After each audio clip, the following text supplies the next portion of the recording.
Hello everyone, welcome back to the MyoBrain YouTube channel. My name is Greg Ferris. In today's video, we're going to be discussing healthy eating while working from home. Now I'm shooting this video in April of 2022. It's probably long overdue, but over the past couple of years, as people have been forced into working from home and even more of a hybrid model, we've helped a lot of our clients navigate unique challenges through working from home and how to stay on top of their diet. So that will be the focus point for today's video. All right, tip number one is going to be extra cautious with bringing junk food inside the home. Now, if you follow MyoBrain for a while, you know there's nothing special about pizza or ice cream. You definitely can fit that into a well-balanced diet and still reach your health and fitness goals. But at the same time, we don't want to make things harder than they need to be.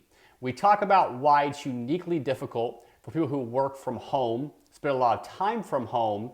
There's gonna be three big things we look for. Number one, you have no social accountability when it comes to eating those junky style foods.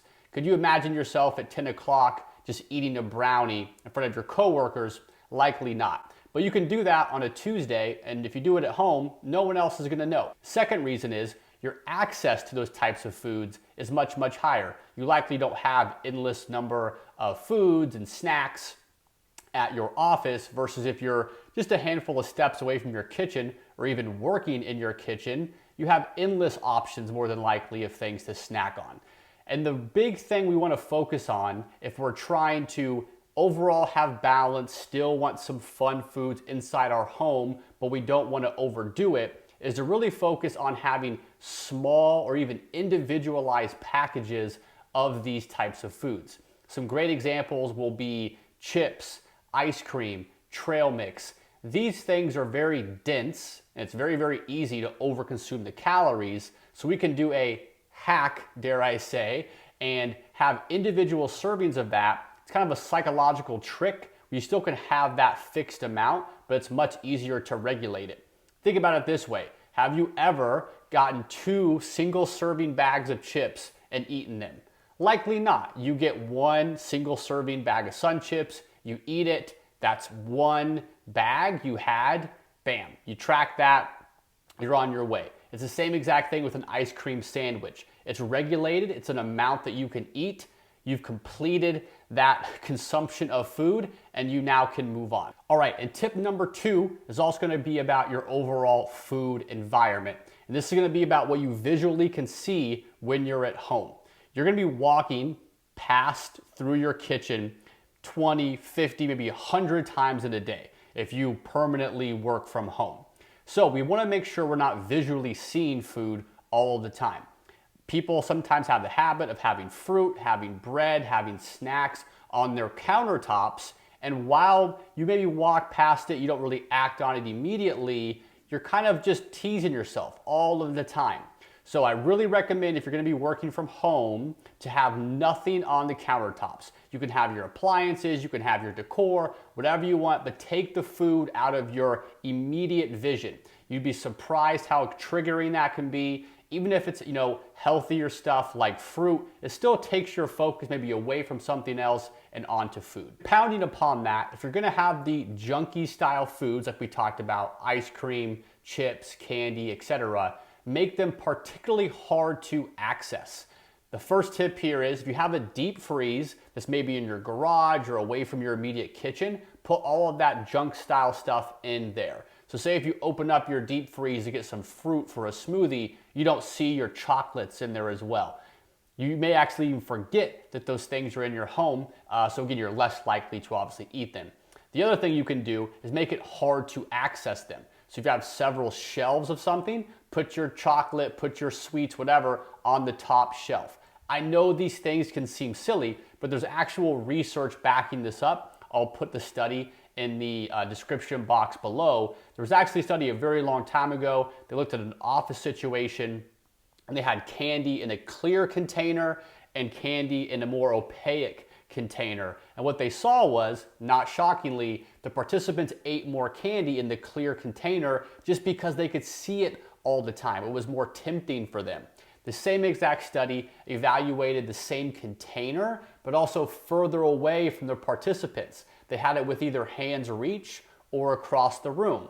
Now, walking across the room doesn't seem like a huge task. We all can do that, but again, you're creating friction between you and a bad decision. So again, the two things you can do there is keep it out of your visual sight in your kitchen, off the counters, out of your normal freezer, out of your normal fridge if you can, or put it on a really top shelf where you can't just grab it whenever you want to. Moving on to tip 3, don't ignore meal prep. Now, meal prep is not a new phenomenon to anyone in the health and fitness space, but a lot of people that work from home may have the thought that, hey, I don't need to meal prep. I can just go in my kitchen, whip something up anytime. And while that is true, the main benefits of meal prep still hold true for people that work from home. The first big benefit is you're minimizing your number of decisions throughout the week. Say if you want to make 10 meals on Sunday. You make one decision on Sunday, I'm going to eat well this week, I'm going to eat within my calories and my macros. You prep that food on Sunday, one decision just made 10 future decisions for you. Versus if you don't do that, every time you walk in your kitchen, you're going to think, do I want to make this egg meal? Do I want to make this chicken meal? Again, you can do it, but it's going to be a lot harder on yourself. So the main benefit of meal prep, obviously it saves you time in those things, but most importantly, it saves you the decision fatigue. You've made the decision once to eat well, you don't have to continuously make it. That still holds true for people that work from home. Second reason why you still want to be involved in meal prep in some capacity is days can become unpredictable. So if you get in the habit of never meal prepping, you may think, oh, I can just go eat lunch whenever I want to, but then a kid gets sick, your meeting runs a little bit late, and now your whole day is thrown off, you're kind of scrambled, you go and eat out just like you would if you were in the office. So we still advise people, you don't have to have 30 things in Tupperware, chicken and broccoli meal prep. Find a method that works for you. I personally like to just prep my lunches for the week. That's a simple thing to do. It takes about an hour on Sunday. It's not super hard. And again, I do one decision on Sunday. It makes 5 or 6 meals for me, and it's a good balance for my overall meal prep. All right, and tip number 4 is to ensure you have a protein source at every major meal of the day. For most of our clients, this ends up being breakfast, lunch, dinner, and whenever sort of their workout will occur or their 4 big rocks. The reason why this is so critical is protein is the most filling macronutrient. If you were to eat 100 calories of a chicken breast, it fills you up way more than 100 calories of peanut butter or 100 calories of bread, for example, the fat and carbohydrate kind of equivalence there. And we know that if we can keep our hunger lower throughout the day, it minimizes things like cravings, want to go get some chips, want to go get a brownie at 10 a.m. So again, we're doing ourselves a favor by ensuring that our hunger stays low throughout the day. So if you can have a protein rock, breakfast, lunch, dinner, and around your workout, that will help a ton with minimizing hunger. Second reason there, logistically, you almost have to do this in order to hit a high protein diet anyways. Say if you're roughly a male my size eating 175 grams of protein, if I try to do that in just 2 or 3 meals, I need to average 50, 60 grams of protein at each meal. That's a lot to digest at one time. And if I have any mishap in my day, I'm probably gonna have low protein.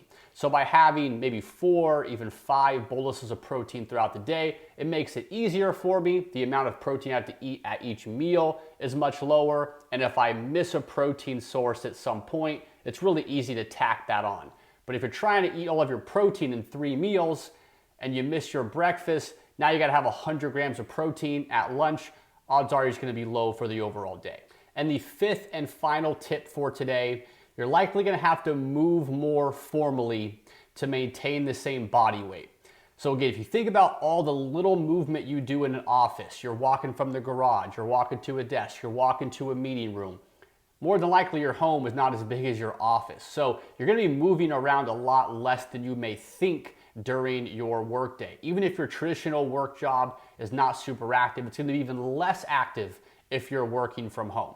So you obviously have 2 different ways you can do this. You can do your more formal exercise. If you do CrossFit, if you do powerlifting, just doing more sets, more Metcons, etc. That's pretty self-explanatory there. What we want to touch upon today is more of the informal movement like walks. This is something that's not super exhausting. It's pretty easy to build this in throughout your day, and it can make a pretty big impact overall in your caloric expenditure. So obviously it's easier for you to maintain your weight or even lose weight if that's your goal. The particular thing I want to talk about today is something that we stole from James Clear, who wrote Atomic Habits, very, very popular book. I'll also put that in the description. And the idea here is something called habit stacking, of where you can add more walks and more steps throughout your day. How I use habit stacking is to walk after both breakfast and lunch. The idea of habit stacking is you take something you want to be doing, like walking, and attach it to something that's already being done. So obviously I'm going to be eating several times throughout the day. So that's a trigger, that's a cue for me.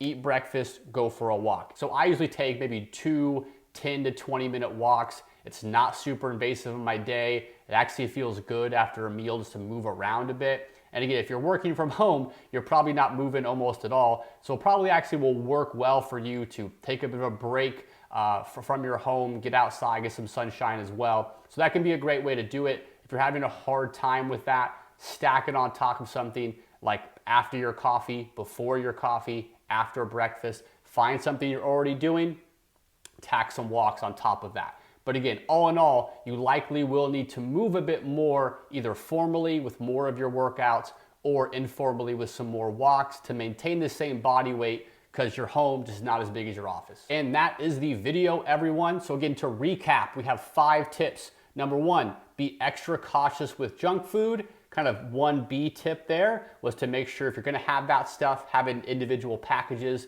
That will work wonders. Number 2, food placement. Try not to have the junk stuff in your face all day or make it hard to reach at the very least.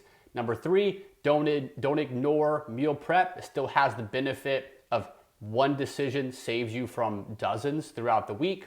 Number 4, have a big protein rock at every meal. That will certainly make sure your hunger is low throughout the day to minimize cravings. And number 5, add in more movement. It's gonna be necessary for you to maintain your same body composition. So either more workouts than you're accustomed to or more informal movement, all right? So that is the video for today. Thank you guys for watching.